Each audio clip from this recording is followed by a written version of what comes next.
तो आज इस टॉपिक में हम लोग समझेंगे कि आखिर जो हमारा वेट है वो वेरी क्यों करता है। जब हम लोग मून पर जाते हैं तो हमारे वेट में डिफरेंसेज आ जाते हैं, हम अर्थ पे रहते हैं तो हमारा वेट अलग होता है। तो आइए समझेंगे कि जब हम लोग अपने पोजीशंस को चेंज करते हैं, एक जगह से दूसरे जगह जाते हैं, तो हमारी वेट में चेंजेस क्यों आते हैं। और सबसे इंटरेस्टिंग बात तो ये है कि क्या होगा जब हम लोग अर्थ को गड्ढा करके अंदर चलते जाएंगे तो हमारे वेट में क्या चेंजेस देखने को मिलेगा।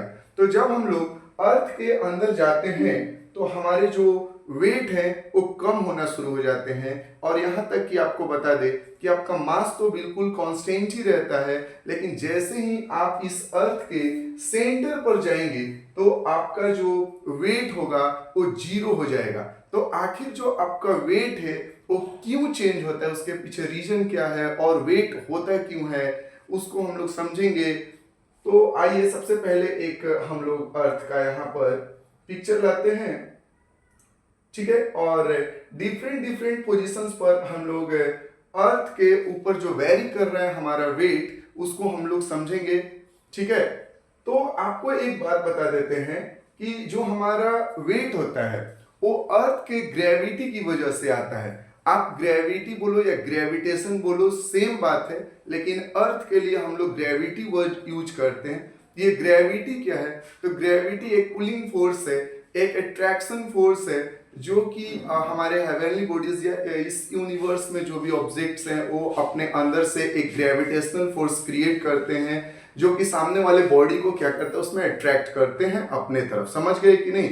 तो अर्थ भी अपना एक पुलिंग फोर्स लगाता है, इसीलिए हम लोग इस अर्थ के ऊपर में क्या है, चिपके हुए हैं, क्योंकि वो अपने सेंटर से आपके ऊपर एक ग्रेविटी लगाता है, एक फोर्स लगाता है, अपने तरफ आपको खींच कर रखता है, जिससे कि आप लोग गिर नहीं पाते हैं। समझ गए कि नहीं? ठीक है।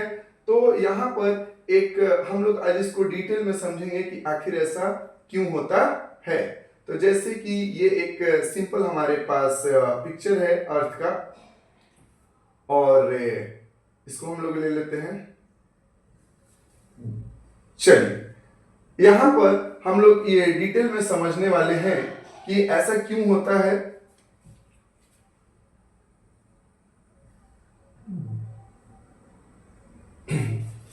ठीक है, इसको हम लोग देखते हैं। तो ये हो गया हमारा अर्थ, और देखिए जब आप इस अर्थ के नीचे जाएंगे, जब आप इस अर्थ के नीचे जाएंगे तो आपको क्या होगा कि आपका जो वेट होगा, जो आपका वेट होगा, ठीक है, उसमें चेंजेस देखने को मिलेंगे जैसे जैसे आप इसके नीचे जाएंगे। हाँ, तो जैसे जैसे आप इस अर्थ के नीचे जाएंगे आपको वेट में भी चेंजेस देखने को मिलेगा, ठीक है। आप इस अर्थ के ऊपर जाएंगे तो भी आपका ग्रेविटेशनल फोर्स जो होता है वो कमजोर पड़ता है, और जैसे ही ग्रेविटेशनल फोर्स आपका कमजोर पड़ेगा तो आपके वेट में डिफरेंसेस आने शुरू हो जाएंगे। तो ऐसा क्यों होता है? तो वेट आखिर क्या है? तो वेट जो होता है ग्रेविटी की वजह से आता है। अर्थ जो होता है आपको अपनी तरफ अट्रैक्ट करता है, तो जैसे ही वो आपको अपनी तरफ अट्रैक्ट करेगा आपके अंदर वेट दिखना शुरू हो जाएगा। समझ गए? लेकिन ये ग्रेविटी जैसे ही कमजोर पड़ेगा तो आपका वेट भी कम होना शुरू हो जाएगा।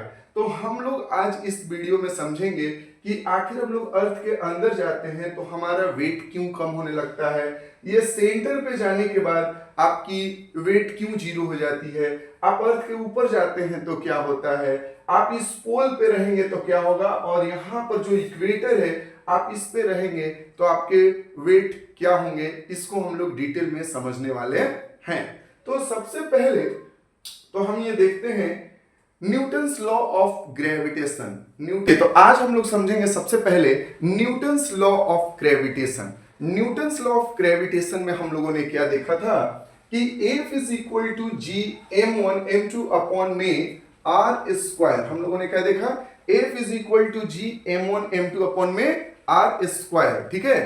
तो देखिए, आइए इसमें जो ये आपके टर्म्स दिए हुए F G m1 m2 r, ये आखिर है क्या, इसको सबसे पहले समझना जरूरी है।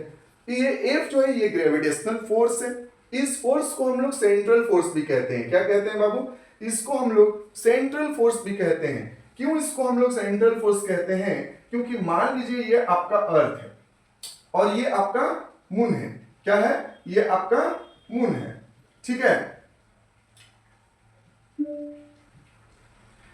चलिए मान लेते हैं कि ये आपका मून है। तो अर्थ जो होता है आपके मून पर एक अट्रैक्शन फोर्स लगाता है अपनी तरफ और मून को अपनी तरफ पुल करता है।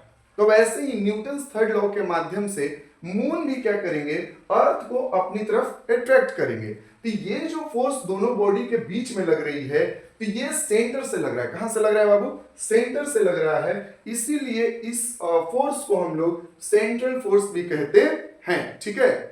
अब बात करें यदि जी का, तो ये जी क्या है? तो जी को हम लोग कहते हैं ग्रेविटेशनल कांस्टेंट। क्या कहते हैं? इसको हम लोग यूनिवर्सल ग्रेविटेशनल कांस्टेंट कहते हैं, ठीक है। यूनिवर्सल ग्रेविटेशनल कांस्टेंट, ये आपका यूनिवर्स में कहीं भी चले जाइए, इसकी जो वैल्यू होगी वो कांस्टेंट होगा। इसकी वैल्यू जो होती है होता है 6.67 into 10 to the power minus 11 newton metre square पर केजी स्क्वायर। क्या होगा? 6.67 into 10 to the power minus 11 newton metre square पर केजी स्क्वायर, ठीक है। तो और बाकी ये m1 m2 क्या है? तो m1 आपका फर्स्ट बॉडी का मास हो गया, m2 जो है आपके सेकेंड बॉडी का मास हो गया, और r क्या होता है? तो दो बॉडी के सेंटर के बीच में जो डिस्टेंस होगा, दो बॉडी के आपका सेंटर के बीच में जो डिस्टेंस होगा, मान लीजिए इसी को हम लोग क्या कहते हैं? इसको हम लोग कहते हैं r। क्या कहेंगे बाबू? r। तो ये दो बॉडी के सेंटर के बीच का डिस्टेंस है, तो इसको हम लोग r बोलेंगे। तो वही r स्क्वायर दिया हुआ है, यानी कि ये फोर्स ऑफ ग्रेविटेशन जो होता है डायरेक्टली प्रोपोर्शनल होता है product of m1 and m2 का, और इनवर्सली प्रोपोर्शनल होता है डिस्टेंस बिटवीन टू बॉडी का। समझ गए कि नहीं? ठीक है, तो इतना हम लोगों को समझ में आ गया। और इसमें क्या क्या दिया हुआ है, तो आगे हम अगर इसमें बात पढ़ते हैं तो इसमें आपको दिया हुआ है कि ये जो आपका फॉर्मूला है, या जो ये ग्रेविटेशनल कांस्टेंट का, ये सॉरी जो आपका ये ग्रेविटेशनल फोर्स का जो फॉर्मूला दिया हुआ है, ये पॉइंट मासेस के लिए वैल्यूएबल है। किसके लिए है? पॉइंट मासेस के लिए। अब सबसे पहले तो समझना जरूरी है कि ये पॉइंट मासेस क्या होता है, ठीक है। अब पॉइंट मासेस का मतलब ये नहीं कि जो बॉडी बहुत ही छोटी रहेगी सिर्फ उसी के ऊपर ये फॉर्मूला लगेगा। अगर कोई बहुत बड़ी बॉडी है, कोई बहुत बड़ी बॉडी है और उस बॉडी का एक दूसरे से डिस्टेंस काफी ज्यादा कर दे, तो एक दूसरे को देखने में पॉइंट की तरह ही दिखेगा। जैसे कि आप किसी के नजदीक खड़े हैं तो आपका जो बॉडी होगा एक बड़ा लगेगा, लेकिन जैसे ही आपको एक व्यक्ति से बहुत दूर ऊंचे पहाड़ पर खड़ा कर दिया जाए तो आप एक पॉइंट की तरह ही दिखेंगे। तो वैसे ही अर्थ हो जाए या मून हो जाए, ये दोनों बहुत बड़ी बॉडी है, लेकिन दोनों के बीच में डिस्टेंस इतना ज्यादा है कि इनको पॉइंट मासेस ही हम लोग कैरी करते हैं, ठीक है। तो पॉइंट मासेस के लिए ही ये फॉर्मूला लागू होता है।